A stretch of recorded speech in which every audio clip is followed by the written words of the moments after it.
The next presentation that we have is from Ankita Chatterjee. Ankita is a high schooler at Lynbrook High School, and she is going to be speaking about optimization of image recognition techniques for distinguishing between two very important skin diseases, psoriasis and eczema. So Ankita, I'm going to make you the host. Give me a second. All right. Hi, my name is Ankita Chatterjee, and my project is about dermatology recognition. So it's about the optimization of an image recognition model to identify between psoriasis and eczema. Psoriasis and eczema are two very prevalent diseases. In the US, over 8 million people have psoriasis and 18 million people have eczema, but they display very similar symptoms and almost identical physical traits. However, they are extremely different. Psoriasis is a chronic systemic disease, which in severe cases requires skin therapy, whereas eczema is a skin sensitivity resolved within a few years, generally with antiseptic treatments. Associated comorbidities of psoriasis include vision problems, depression, cardiovascular disease, and diabetes, and thus psoriasis is very dangerous, and it's extremely important to identify whether it's psoriasis or eczema at a very early stage. According to research done by Junko Takeshita, a majority of psoriasis patients are either undertreated or undiagnosed. 55% of patients with moderate to severe psoriasis are undertreated and 40% are undiagnosed. And this comes primarily from low-income demographics, which makes sense if you look at the cost of a diagnosis.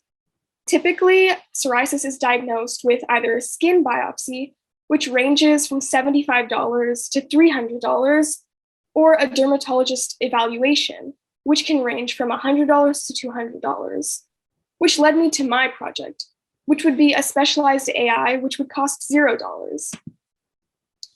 My project is an AI model which is specialized to diagnose psoriasis and eczema.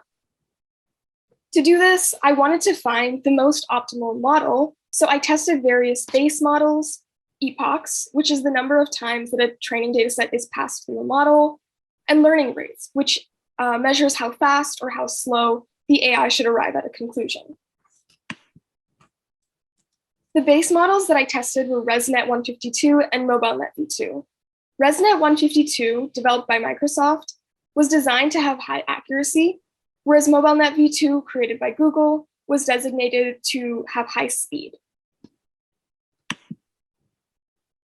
The dataset that I used was taken from DermNet and had approximately 200 total hand samples and 100 total foot samples. The dataset originally included a variety of other body locations, but I decided to cut down on the different locations and just stick with hand and foot to make this project simpler and to just get a general overview of what kind of model we would be looking at. So first I downloaded this dataset from Kaggle and I cut it down like I just explained. And then I separated the two body parts, hand and foot, to test them both separately. So the AI could specialize one AI for foot and one AI just for hand, since they both appear very differently. Then I tested MOBILENET v2 and RESNET 152 for each of them. And then I began tuning with epochs and learning rates. In the end, I had 32 total tests for each of these different combinations. And then I was able to generate these graphs to analyze my data. Taking a look at these graphs, we can see that the RESNET 152 outperformed MOBILENET v2 by comparing the left-hand column with the right-hand column. We can see that the RESNET 152 reached a high accuracy of almost 100%, and the MOBILENET v2 varied a little bit more and ranged around the 90% area. We can also see that the foot samples, which is the top row, outperformed the hand samples by far. The foot samples were generally around 94.11% to almost 100%. And the hand samples had a little bit more variance and generally ranged around the 85% area. We can also see that the learning rate was most optimal at 0.001. And this pie chart was created by the number of times that each learning rate gave the highest results for that test.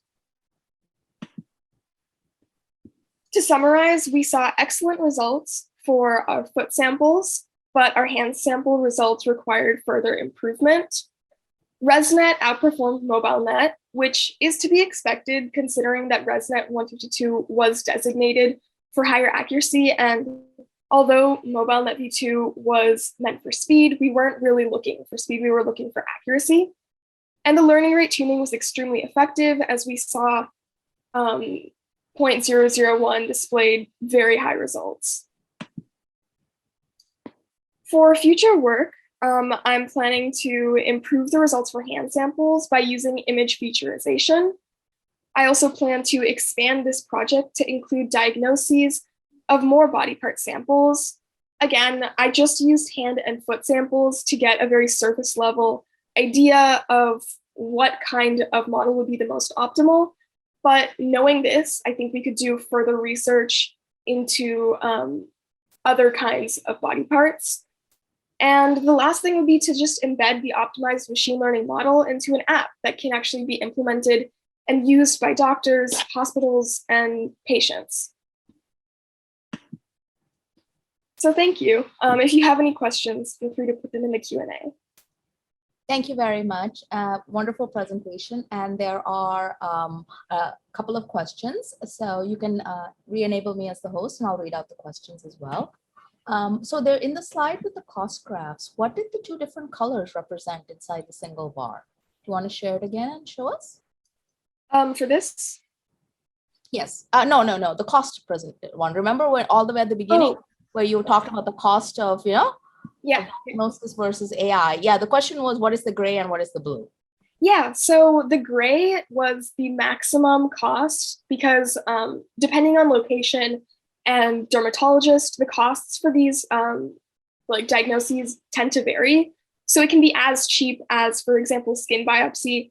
The blue bar represents the minimum. It can be as cheap as $75, or it could be as expensive as $300. So this is just to get a general idea of the min and max. Makes sense. So that's covered. Let's see.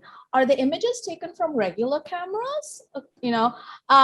The question asks if you can show some examples of the image. I think you don't want to do that because skin disease images are kind of unpleasant to look at, right? So maybe you can just speak about whether the images are taken from regular cameras. Yeah, so I did get these from DermNet. So the pictures were pretty high quality, but yes, they were taken with regular cameras from different patients, and the pictures did vary. I won't show you, but speaking from my experience looking through the data set, they did vary, and they were taken with what looks like a regular phone. What? Okay. And why do you have a sense of why you might have had to tune the hand sample data set and not the foot sample one? Yeah, I do. So if you just compare a hand versus a foot, you can see that there's larger dark areas for hands because the spaces between your fingers compared to like the spaces between your toes are different, right? And I think that the reason why it was so different is because there was just more skin or like more of the actual disease being shown in the foot samples compared with the hand samples because the hand samples just had more going on in the picture. I see. So I think we're out of time, but I did want to mention that there's one comment on the chat that, the severity of both of the diseases vary from time to time, depending on whether they're treated. And it might be worthwhile to also look at whether the patients were being treated at the time. So that might also be another, useful thing to do at future work. And there's a bunch of other questions, but I think we're a little out of time, but wonderful presentation. Thank you so much, Ankita. Thank you. And thank you for that comment. I will consider that.